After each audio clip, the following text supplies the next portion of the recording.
What have you thought about your group from the beginning of fall camp to now, just the overall improvement where they stand? Yeah, we're making some strides. You're seeing the Savion birds and Nate Anderson's getting more and more accustomed to what we're doing. Even though they did go through spring ball, it's just nice to see the progress development, kind of getting a feel for their strengths, their weaknesses, where we can play them, what they can do. And you're starting to see a guy like a Ben Sparks and Logan Parr start to slowly get back in the mix as well. So we're trending back to getting back to full health, but all in all, pleased with where we're at right now.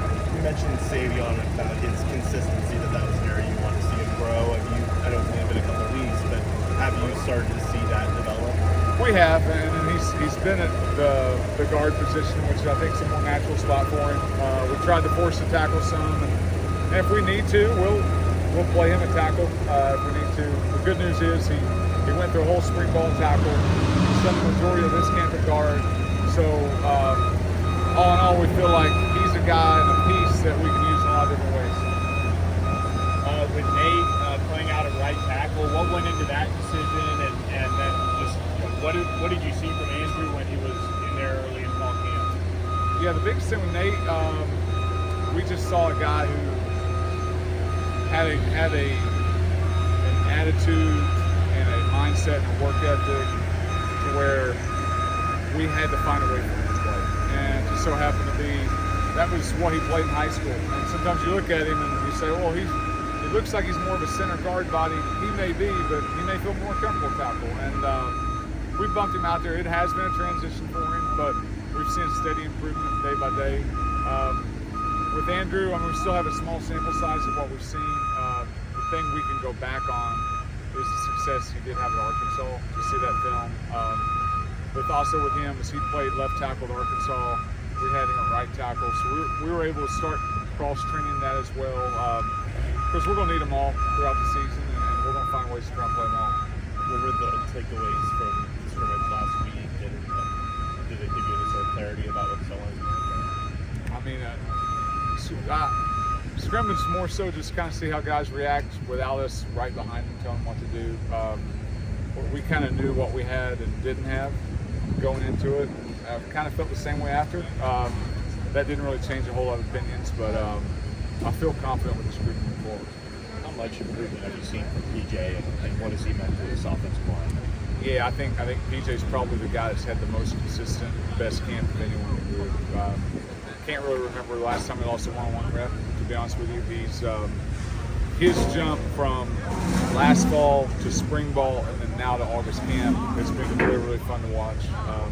He's went from a guy who's been a solid, steady guy that we can count on to be a starter in our lineup to probably our best lineman right now, as far as how he's operating and doing things. So, and that's not to take away from anybody else. It's just that's to compliment him on how well he's done. You kind of feel the guys pushing each other more this year than last year, with you have so many more options and guys with more experience. You know what? We've got a pretty good culture in the room. We had a pretty good culture in the room last year. I think that's probably the one thing that this room's got to figure out more than last room had. Is last year's room had a lot of grit to them. This room's probably a little more talented. We're getting the grit, we're getting the drive and those things, but that's probably the one thing last year's line probably had a little bit of leg up now, but by the time the first game, I feel we'll be there. I was going to say, where does that grit kind of come from typically? When it's 100 degrees and you're practicing in the heat and you have to push through it, there's no way out. That's usually it. Savion, what has he done at left guard and just kind of getting him back there, a place that he has played a lot? Yeah, I think there's so much at the tackle position as far as sliding out the edge pressure, seeing different movements, doing some things, and he's played on the left side of the line the majority of his high school and college career. So we were asking him to do something completely opposite he's done his whole entire life. And it wasn't showcasing him the best way we should have. We kind of joke, like we got him a left guard and we almost took the dog off the chain. And so he's cut loose. He can play a lot more free, a lot more aggressive. And you're starting to see that on film. He's turning it loose a lot more, and you're seeing the athlete and the player that we know he can be. With some some guys coming back from injury, with it being the first game of the season, with it being at a little bit of altitude, do you just expect to be kind of rotating a ton, even maybe a little more so than you normally would in a first game of the season? I'm probably one of the more liberal coaches in the country as far as playing guys. So we're going to play guys. Yes, in September we're going to be more. We're going to lean to playing more guys, more offenses for the fact of the heat and the weather. We're still figuring out what guys can and can't do. Still giving guys opportunities at bats. It's like Ben Sparks. Ben Sparks played a lot of snaps last year, and he's a guy we haven't really even referenced. And Ben's a guy who is going to play quality football for us this season. So I think with the 8 guys, I think we've been mentioning the 5 that's been rotating with the first group, Barr, Ben Sparks, Chambly. I think you're going to see a lot of those 8 guys throughout the year. What do you hope is different this season? You guys were successful last season, but what are you hoping to change now? You know what? I mean, as far as production, we produced pretty well last year. So if we can have the similar type production in a better league and a better competition, that would be a big win for the room. But it's going to be a harder challenge just because it's harder competition. Better players make it harder to block better. So that's going to be the biggest thing is keep the same standard, but keep that same standard versus better competition. You've known Ja'Kai a long time. What from last year when he arrived, and it obviously didn't go the way he wanted, or you guys maybe, but to now where he's right in there in the mix to play a lot, and just looks like he's reshaped himself again. Yeah, I mean Ja'Kai's the veteran of the veteran in the room. He's a big resource for Osborne to lean on at center, having played the position. He will be our backup center.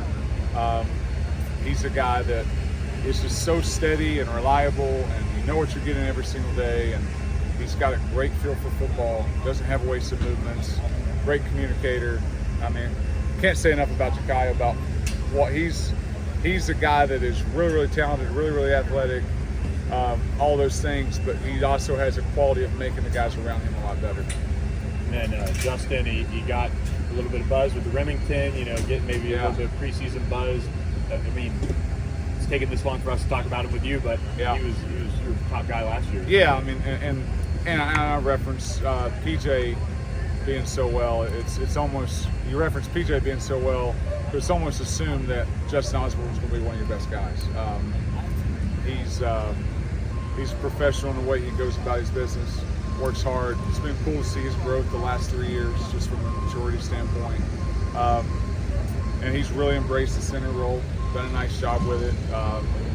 And really, really excited to see him have a good last year. I know 2 years ago he had the back that just kind of hampered him and slowed him down, and he didn't play.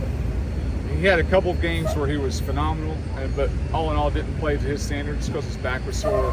Last year he got leg whip Oklahoma, was battling the knee and the ankle the majority of the year. Still, with the last 2 years, has played really good football. If we can keep him healthy for a full year, we're excited to see what that looks like. What's that offensive coaching room like when you've got a head coach that calls plays, you've been a head coach, Likens has been an offensive coordinator, and just kind of how that collaboration kind of works with this? Yeah, I think the biggest thing, there's a lot of trust just because we've been together. I know myself, Coach Likens, Coach Lasher, it's going our 5th year together. It's a little unique when we're game planning and someone new comes in the room, because it may not sound as thorough to them because we kind of know how we want to attack people, we know how we want to see things. So it's probably a little bit quicker. I would say that's the biggest thing, is it just saves a lot of time. And at the end of the day, it's Rhett Lashley's show. We're here to give ideas, but at the end of the day, it's his offense. We're going to do what he wants to do, and it's our job to get the guys to execute to the best of their abilities.